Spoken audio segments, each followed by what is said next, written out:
풍성하고 즐거워야 할 우리의 명절, 추석이 다가오고 있습니다. 그런데 혹시 달력을 넘기며 반가운 마음보다 먼저 가슴이 턱 막혀오고 깊은 한숨이 나오지는 않으신가요? 내가 이 명절의 주인공이 아니라 그저 고된 노동을 해야 하는 일꾼처럼 느껴지신 적은 없으신가요? 만약 그렇다면 오늘 영상은 바로 당신을 위한 것입니다.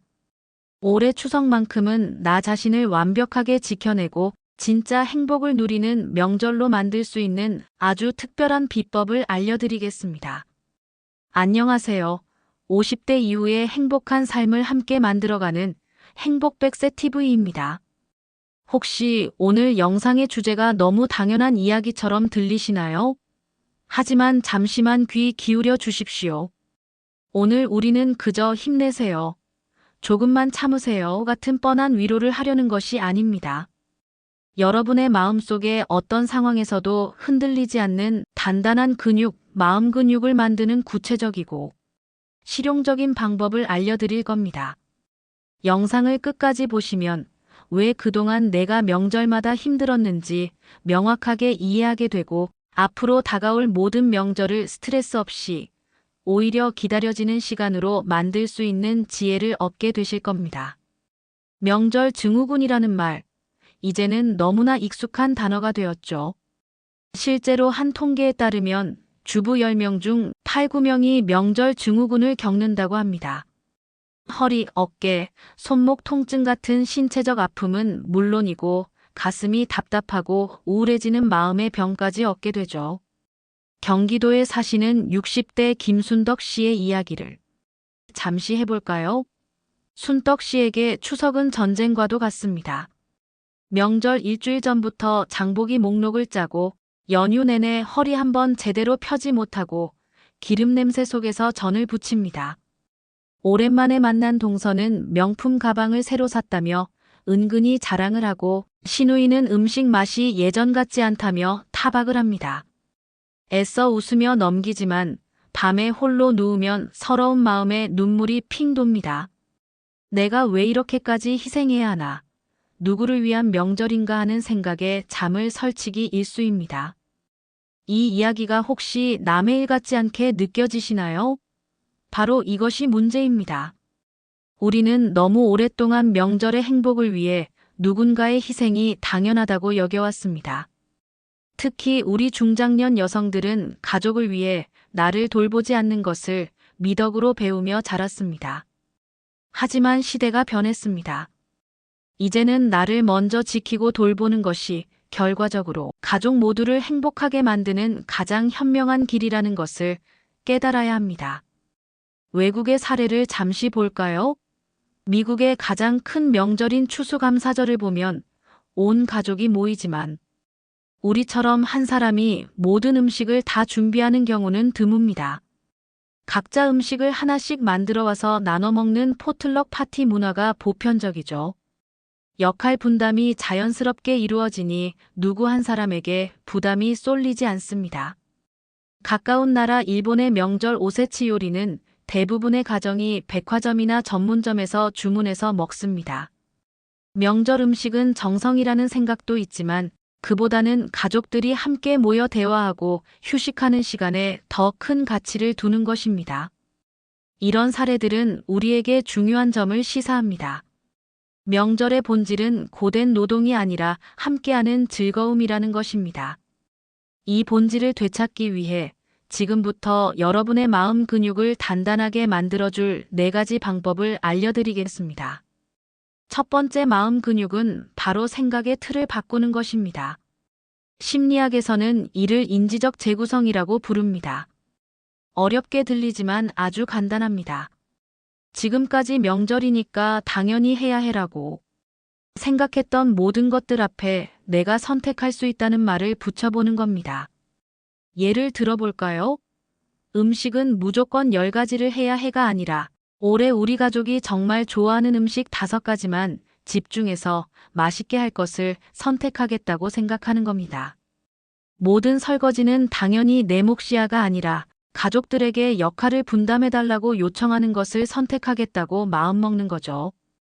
이 작은 생각의 변화가 엄청난 해방감을 가져다 줍니다. 명절의 주도권이 나에게 돌아오는 첫걸음입니다. 올해는 완벽한 며느리, 완벽한 아내의 역할을 조금 내려놓고 행복한 나를 선택해 보세요. 두 번째 마음 근육은 건강한 경계선을 만드는 것입니다. 우리는 착한 사람이라는 평판을 잃을까봐, 혹은 관계가 불편해질까봐, 무리한 부탁이나 무례한 말을 참고 넘길 때가 많습니다. 하지만 나를 지키지 않는 친절은 결국 나를 병들게 합니다. 올해는 용기를 내어 선을 그어보세요. 예를 들어 명절 내내 와서 도와주지는 않고 음식만 싸달라는 가족이 있다면 이렇게 말해보는 겁니다. 이번에는 제가 몸이 좀 힘들어서 음식은 딱 먹을 만큼만 하려고 해요. 정말 미안해요. 라고 부드럽지만 단호하게 말하는 연습이 필요합니다. 자녀의 취업이나 결혼 문제로 스트레스를 주는 친척이 있다면 그 이야기는 오늘 같은 좋은 날 말고 다음에 차 한잔하면서 편하게 해요. 라며 화제를 돌리는 지혜도 필요합니다. 이것은 이기적인 행동이 아니라 나 자신과 건강한 관계를 지키기 위한 아주 중요한 행동입니다. 세 번째 마음 근육은 스트레스 상황에서 즉시 나를 구할 수 있는 감정 대피소를 만드는 것입니다.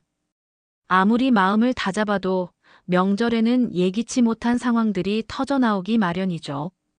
감정이 폭발하기 일보 직전일 때 잠시 그 자리를 피할 수 있는 나만의 방법을 미리 정해두는 겁니다. 예를 들어 화가 나거나 서운한 감정이 들면 무조건 5분 동안 화장실에 가서 심호흡을 한다거나 답답할 땐 잠깐 바람 쐬고 온다며 10분 정도 집 주변을 산책한다와 같은 규칙을 만드는 겁니다. 일본의 산림욕 신린요쿠 문화처럼 잠시 자연을 느끼는 것만으로도 스트레스 호르몬인 코르티솔 수치가 크게 낮아진다는 연구 결과도 있습니다. 아주 짧은 시간이라도 물리적으로 그 공간을 벗어나는 것만으로도 감정의 파도에서 잠시 빠져나올 수 있습니다. 여러분만의 감정 대피소는 무엇인가요? 지금 한번 정해보세요. 마지막 네 번째 마음 근육은 이 힘든 시간을 잘 버텨낸 나 자신을 위한 보상 시스템을 만드는 것입니다. 우리는 가족을 위해 애쓴 것에 대한 고마움이나 인정을 받지 못할 때 가장 큰 서러움을 느낍니다. 그렇다면 이제 다른 사람이 아닌 내가 나에게 직접 상을 주는 겁니다. 명절이 시작되기 전에 미리 계획을 세워두는 것이 중요합니다. 이번 명절만 무사히 끝나면 내가 정말 보고 싶었던 영화를 혼자 보러 가겠다. 고생한 나를 위해 평소 갖고 싶었던 작은 선물을 사겠다. 친한 친구와 만나 실컷 수다를 떨겠다와 같이 구체적인 보상을 약속해두는 겁니다. 이 즐거운 계획이 힘든 명절을 버티게 해주는 든든한 동아줄이 되어줄 겁니다. 고생한 것은 나 자신이니 가장 큰 칭찬과 보상을 받아야 할 사람도 바로 나 자신입니다. 잠깐만요. 그런데 이 모든 명절 스트레스가 어디 아내분들만의 이야기일까요? 결코 그렇지 않습니다. 겉으로 내색은 못하지만 속으로 끙끙 앓고 있는 우리 남편, 아버지들의 숨은 고통도 우리는 반드시 헤아려야 합니다. 몇 시간이고 꼼짝 않는 도로 위에서 굳은 자세로 운전대를 잡아야 하는 피로감. 오랜만에 뵌 부모님과 사랑하는 아내 사이에서 혹시나 불편한 말이 오갈까 노심초사하며 양쪽 눈치를 봐야 하는 감정 소모. 형제들과의 보이지 않는 비교 속에서 가장으로서 어깨를 짓누르는 책임감의 무게까지. 남편분들 역시 명절이 편안한 휴식의 시간이 아닌 또 다른 형태의 힘겨운 전쟁터일 수 있습니다. 이럴 때일수록 부부가 서로의 가장 든든한 한 팀이 되어주는 지혜가 필요합니다. 아내분들께서는 장시간 운전하고 어른들 비위 맞추느라 애쓴 남편에게 따뜻한 말 한마디를 건네주세요. 여보, 오늘 운전하느라 정말 고생 많았어요. 당신 덕분에 편하게 왔네. 고마워요.